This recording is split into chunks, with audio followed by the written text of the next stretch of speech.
ఈరోజు రాష్ట్ర వ్యాప్తంగా 8,047 మంది పోలీస్ స్టైపెండరీ క్యాడెట్ ట్రైనీస్ని పాసింగ్ అవుట్ పరేడ్ జరుగుతూ ఉంది.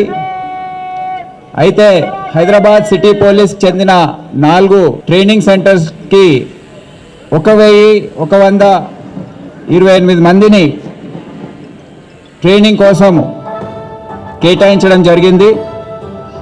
దాంట్లో ఈరోజు 747 మంది ట్రైనీ కానిస్టేబుల్స్ ఈరోజు పాసింగ్ అవుట్ పరేడ్లో పాల్గొంటున్నారు.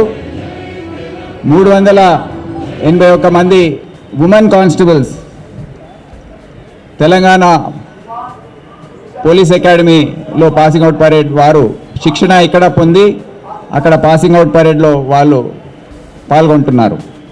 మీ అందరికీ కూడా మరోసారి నా శుభాకాంక్షలు తెలియజేస్తున్నాను. ఈరోజు మీ పోలీస్ కెరియర్కి ఒక ముఖ్యమైన ఘట్టం అని నేను తెలియజేస్తున్నాను. మీరు ఒక ప్రమాణం చేశారు. ఇప్పుడే మీరేమన్నారు? రాజ్యాంగానికి విధేయునిగా ఉంటానని, నిజాయితీతో వ్యవహరిస్తానని, నిష్పక్షపాతంగా, నిర్భయంగా, రాగద్వేషాలకు అతీతంగా వ్యవహరిస్తానని మీరు ప్రమాణం చేశారు. దాంట్లో ఏదైతే స్ఫూర్తి ఉందో, దాని అర్థం ఉందో మనం అర్థం చేసుకొని మన వచ్చే 30 సంవత్సరాల పాటు మనము అదే స్ఫూర్తితో న్యాయంగా పనిచేయాలని, కులం మతం ఇది అడ్డు రాకుండా చట్ట ప్రకారమే మీరు పనిచేస్తారని, ప్రాణాలు పోయినా ప్రజల రక్షణ, వాళ్ళ ఆస్తి, వాళ్ళ ప్రాణాలని కాపాడడానికి మీరు కష్టపడతారని కోరుతా ఉన్నాను. ప్రభుత్వంలో ఎన్నో రకాల డిపార్ట్మెంట్లు ఉంటాయి, కానీ ఏది కూడా పోలీస్ లాంటిది ఉండదు. దీన్ని ఒక పవిత్రమైన విధిగా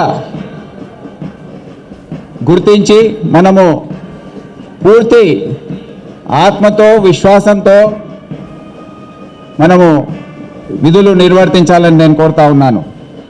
ఎవరైతే పోలీస్లో పనిచేస్తున్నారో, మహిళలు కావచ్చు, పురుషులు కావచ్చు, వారికి కుటుంబ సహకారం చాలా అవసరం. మనకు కొన్ని అలవాట్లు ఈ స్ట్రెస్ వల్ల, ఈ ఉద్యోగ ఒత్తిడి వల్ల వచ్చే అవకాశం ఉంటుంది.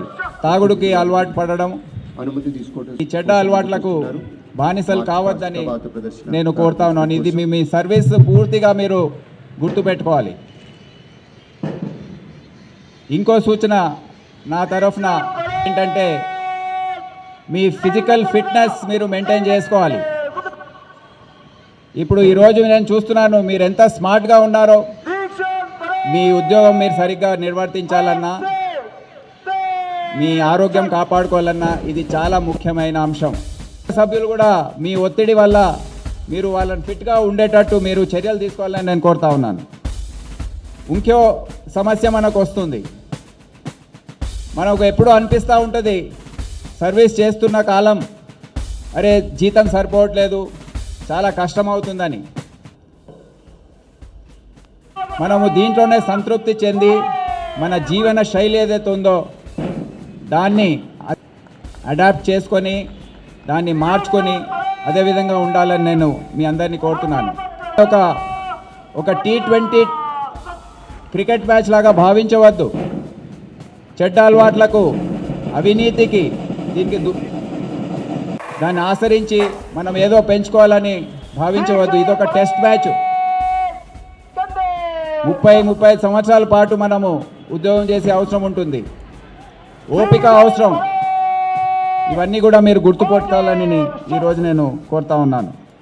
ఈ కాలంలో టెక్నాలజీ, ఆర్టిఫిషియల్ ఇంటెలిజెన్స్ ఇటువంటి పదాలు మనం వింటున్నాం. ఉన్న సమయాల్లో మీ టెక్నికల్ ఎబిలిటీస్ కానివ్వండి, టెక్నాలజీకి సంబంధించిన అవకాశాలు ఏవైతే ఉంటాయో, బుక్స్ ఏదైతే ఉంటాయో దాన్ని ఎప్పుడు కూడా పెంపొందించుకొని మీరు ఉండాలని నేను కోరుతా ఉన్నాను.